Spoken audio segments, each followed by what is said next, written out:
Hello everyone, welcome back to S NEET. तो इस video में हम लोग डिस्कस करेंगे कि राउंड 3 ऑल इंडिया कोटे का और जो उसकी चॉइस फिलिंग क्या स्टार्ट हो चुकी है या फिर राउंड क्या स्टार्ट हो चुका है। इसके अलावा स्टेट ने अपने रजिस्ट्रेशन राउंड 3 के लिए भी स्टार्ट कर दिए हैं या फिर शेड्यूल रिलीज कर दिया है, उसके बारे में डिस्कस करेंगे।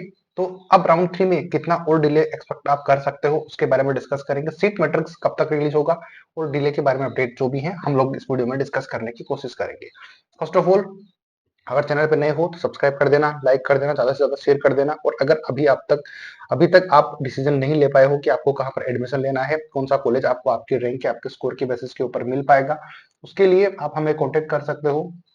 नंबर आपको स्क्रीन के ऊपर मैं नोट करके भी बता देता हूँ, या फिर आप मेरे डिस्क्रिप्शन बॉक्स में भी चेकआउट कर सकते हो, आपको नंबर मिल जाएंगे। अगर आपका लो स्कोर भी है और आप देख रहे हो को डीम्ड यूनिवर्सिटीज एनआरआई सीट से या फिर government private deemed universities semi government management, सभी के लिए अपडेट आपको यह नंबर के ऊपर मैं आपको पेड सर्विसेज के थ्रू प्रोवाइड कर दूंगा। तो आपको टेंशन की कोई बात नहीं होने वाली। ऑब्वियसली पेड सर्विसेज होंगी, लेकिन काफी ज्यादा बेनिफिट आपको इस नंबर पे कॉन्टेक्ट करने से हो सकता है, क्योंकि फीसेस में निगोशिएशन की पॉसिबिलिटी रहेगी।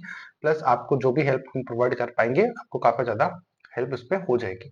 चलो फिलहाल डिस्कस कर लेते हैं कि क्या किस पॉइंट पे हम लोग डिस्कस करने वाले हैं। तो फर्स्ट ऑफ ऑल, आप लोगों के लिए एमसीसी के लिए कितना डिले हो सकता है, इसी के बारे में अपडेट में प्रोवाइड करने वाला हूँ।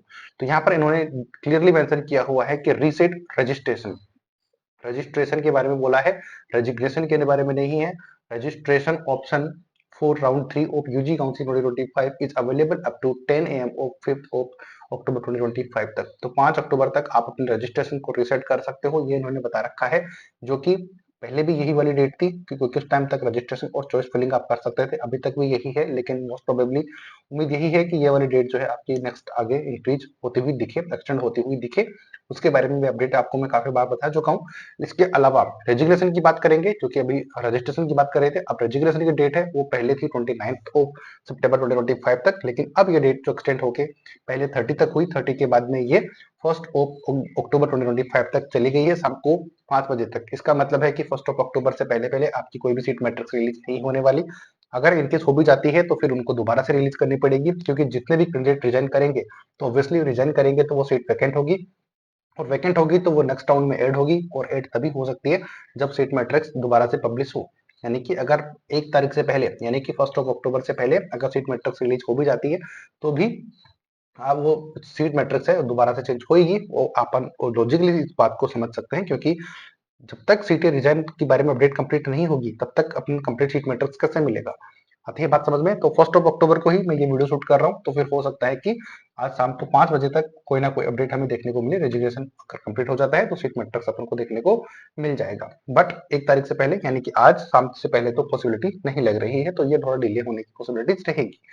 आती है बात समझ में? इसके अलावा अगर सीट मैट्रिक्स रिलीज होती है, जो कि मैंने यहाँ पर नोटिफिकेशन 30 ऑफ सितंबर 2025 को ये नोटिफिकेशन रिलीज किया था एमसीसी ने। तो यहाँ पर इन्होंने बताया था कि यहाँ पर मैं पेन से एक बार चेंज कर लेता हूँ। यहाँ पर in this regard the competent authority, यानी कि the competent authority has decided allow resignation for such candidate from 1st PM of 30th of September 2025 to up to 5 PM of 1st of October 2025, which with the same candidate applicable as published in the earlier notice for resignation।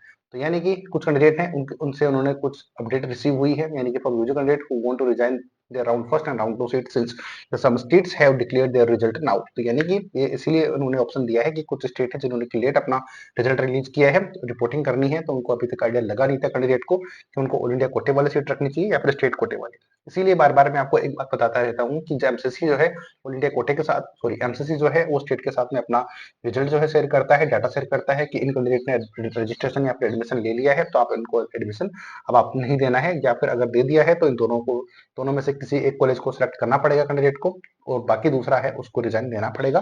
तो उसी की date continuously extend हो गई है। अगर round first को भी करना चाहते हो तो भी आप कर सकते हो अभी भी, और अगर राउंड 2 में भी करना चाहते हो तो भी आप 1 अक्टूबर को शाम को 5 बजे तक आप इजीली अपना रिजाइन दे सकते हो बिना किसी प्रॉब्लम के।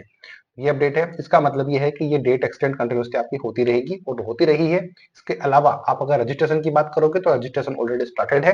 तो 5 अक्टूबर 2025 तक आपको मैंने बता दिया है अभी कि वो रजिस्ट्रेशन चल रहे हैं। इसके अलावा बात करेंगे स्टेट जिन्होंने कि रजिस्ट्रेशन अपना ओपन कर दिया है। अब उन स्टेट में से नंबर आता है सबसे first of all UP state का।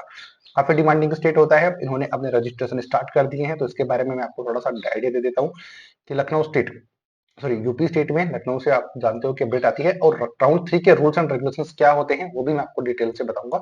तो गलती से भी कोई गलती मत करना, अगर वरना आपको काफी ज्यादा दिक्कत हो सकती है। तो यहाँ पर यूपी स्टेट में रजिस्ट्रेशन अगर आप करना चाहते हो या फिर पेमेंट करना चाहते हो, तो यहाँ पर 6 अक्टूबर 2025 से रजिस्ट्रेशन सुबह 11 बजे से स्टार्ट हो जाएंगे, और 9 अक्टूबर 2025 को तो सुबह 11 बजे तक ही ये रजिस्ट्रेशन होंगे। 3 दिन का आपको यहाँ पर टाइम लगने वाला है, ये बात आपको समझ में आनी चाहिए। इसके अलावा रजिस्ट्रेशन एंड जो सिक्योरिटी मनी है वो भी आप 6 से लेकर 9 के बीच में ही पे कर पाओगे। रजिस्ट्रेशन की डेट सुबह 11 बजे तक है, लेकिन पेमेंट करने की डेट जो है शाम को 2 बजे तक आप देखने को मिलेगी। इसके अलावा जब आप रजिस्ट्रेशन कर दोगे, पेमेंट कंप्लीट कर दोगे, उसके बाद में आपकी जो मेरिट लिस्ट है राउंड 3 के लिए वो रिलीज होगी 10 अक्टूबर 2025 को। एक दिन का टाइम है, ऑब्वियसली वो जो है अपडेट आपकी हो जाएगी, जिसमें आपको ये आइडिया लग जाएगा कि आप कौन सी रैंक के ऊपर हो, और आपको कॉलेज अलॉट होगा या फिर नहीं होगा, गवर्नमेंट या फिर deemed university, sorry private colleges के लिए। ऑब्वियसली गवर्नमेंट के ज्यादा आप देख रहे होते हो, प्राइवेट तो कुछ कह नहीं सकते यूपी स्टेट के लिए कि क्या रह सकता है। इसके अलावा जब मेरिट लिस्ट आ जाएगी तो आपको चॉइस फिलिंग करनी है 11 अक्टूबर से लेकर 13 अक्टूबर, 3 दिन का आपके पास टाइम रहेगा। वही सुबह 11 बजे से लेकर दोपहर में 2 बजे तक आप ये चॉइस फिलिंग वगैरह प्रोसेस कर सकते हो। इसके बाद में आपको कॉलेज अलॉट होता है या नहीं होता, ये 15 अक्टूबर 2025 को पता लग जाएगा आपको, जो कि आपको फिर कॉलेज अलॉट हो जाता है तो आपको रिपोर्टिंग के लिए जब जाना पड़ेगा वो है 16 अक्टूबर से लेके 18 अक्टूबर 2025 से लेके 24 अक्टूबर 2025 तक आप जा सकते हो, यानी कि 16 से लेकर 24 तक आप जाना पड़ेगा आपको एडमिशन के लिए। अगर आपको गवर्नमेंट कॉलेज अलॉट होता है तो आपको उस डेजिग्नेटेड कॉलेज में जाना पड़ेगा, और अगर प्राइवेट कॉलेज अलॉट होता है तो आपको जो नोडल सेंटर बने हुए हैं वहां पर जाकर एडमिशन फॉर्मेलिटीज कंप्लीट करनी पड़ेगी।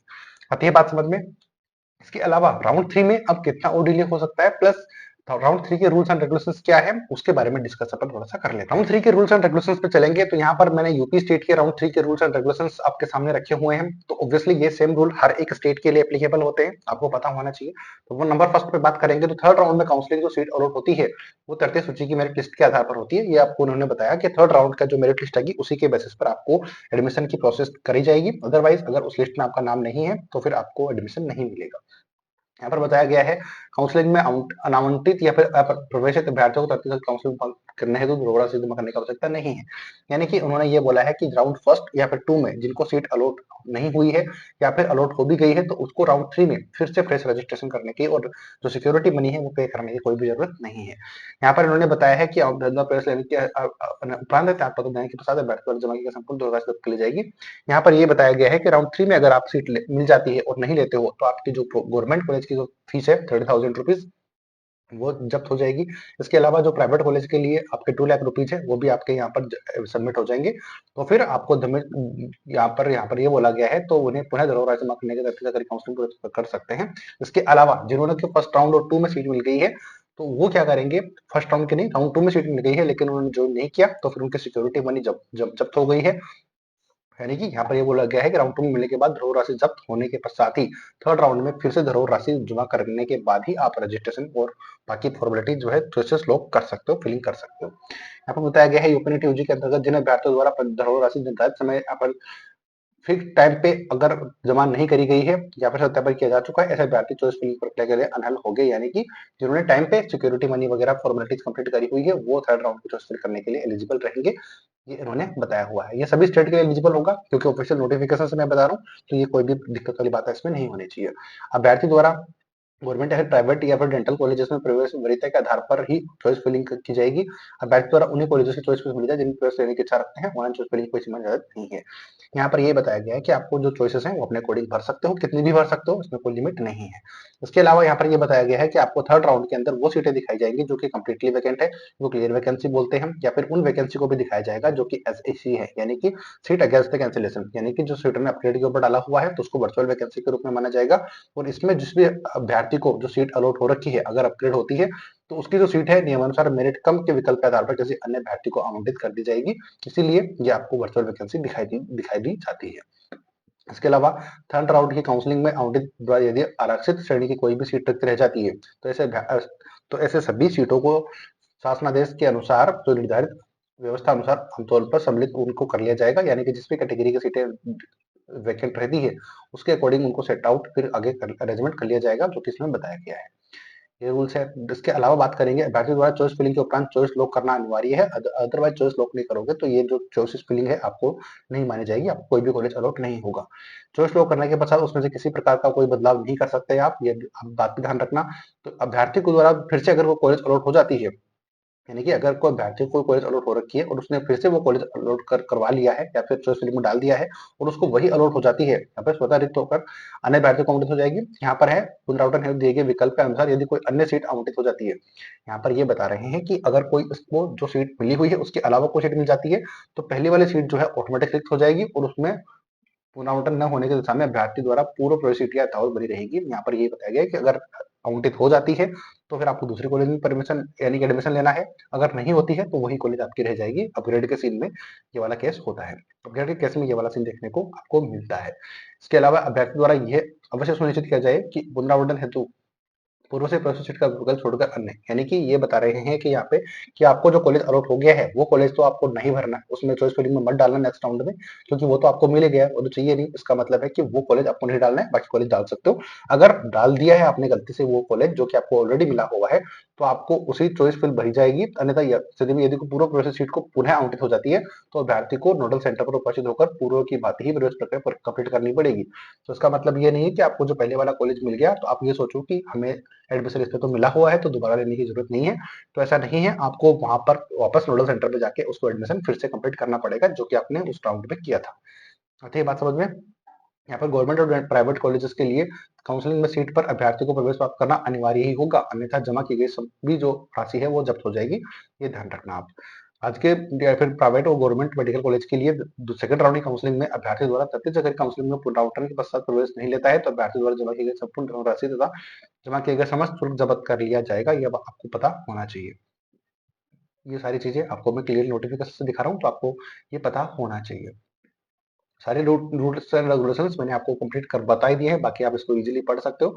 सीधा सा मतलब यही है कि आप जो राउंड 2 में अलॉट सीट हुई है उसको छोड़ दोगे तो फिर आपकी सिक्योरिटी मनी कंप्लीट चली जाएगी और राउंड 3 में आप फिर से सिक्योरिटी मनी पे करके रजिस्ट्रेशन या फिर चॉइस फिलिंग कर सकते हो, एडमिशन ले सकते हो, इसमें कोई प्रॉब्लम नहीं है। और राउंड 3 में अगर सीट मिल जाती है आप नहीं लेते हो तो फिर आपकी सिक्योरिटी मनी कंप्लीट चली जाएगी और आप काउंसलिंग से भी बाहर हो जाओगे। थर्ड राउंड में सीट मिली हुई को लेना ही पड़ेगा। आती है बात समझ में। अब चलते हैं सीट मैट्रिक्स के ऊपर। तो एमसीसी ने तो अभी तक कोई सीट मैट्रिक्स रिलीज नहीं की, लेकिन एनएमसी ने 26 ऑफ सितंबर 2025 को ये वाली सीट मैट्रिक्स रिलीज की थी। तो आप लोगों को पता है कि ये सीट मैट्रिक्स आपको मैं ऑलरेडी बता चुका हूँ कि यहाँ पर कौन से कॉलेज में कितनी सीटें इंक्रीज हुई हैं, लेकिन अभी तक एमसीसी के साइड से कोई भी अपडेट देखने को नहीं मिल रहा है, जो कि 27 और 28 को होना था, लेकिन आज 1 अक्टूबर हो गया है, लेकिन अभी तक कोई भी सीट मैट्रिक्स रिलीज नहीं हुई है। हालांकि एमसीसी ने ये सीट मैट्रिक्स रिलीज कर दी है जिसमें हमें उन्होंने बताया था कि इतनी सारी सीटें जो है आपके लिए अवेलेबल है। 2025 में 24 में ये थी, 25 में इतनी सीटें हैं, तो लगभग 7,000 सीटें आपकी इंक्रीज हो चुकी हैं। आती है बात समझ में। तो याद करो वो वीडियो जिस दिन मैंने बनाया था कि 5,000 प्लस सीटें इस साल इंक्रीज होने वाली हैं, तो ये 7,000 तो ऑलरेडी हो चुकी है। बाकी आने वाले राउंड्स में और मैं आपको अपडेट प्रोवाइड करूंगा कि कितनी सीटें इंक्रीज होने वाली है। इसके अलावा 5 मेडिकल कॉलेजेस के बारे में मैंने आपको कल बताया था कि वहां पर सीट इंक्रीज हो सकती है। आती है बात समझ में। तो ये था कंप्लीट अपडेट आपको राउंड 3 के लिए रूल्स एंड रेगुलेशंस मैंने बता दिए। तो मैं अजय शर्मा केस नट के through details and guidance provide करवा रहा था। उम्मीद करता हूँ काफी नॉलेजेबल वीडियो आपको लगा होगा। तो लाइक करिए, शेयर करिए, सब्सक्राइब करिए। बाकी कट ऑफ क्या रह सकती है हम आपको अपडेट प्रोवाइड करेंगे। इसके अलावा आपके जो डिले है वो अभी कंटिन्यू है, वो आपको मैं आपको समझा चुका हूँ। मिलेंगे नए अपडेट नई वीडियो के साथ। जय हिंद, जय भारत।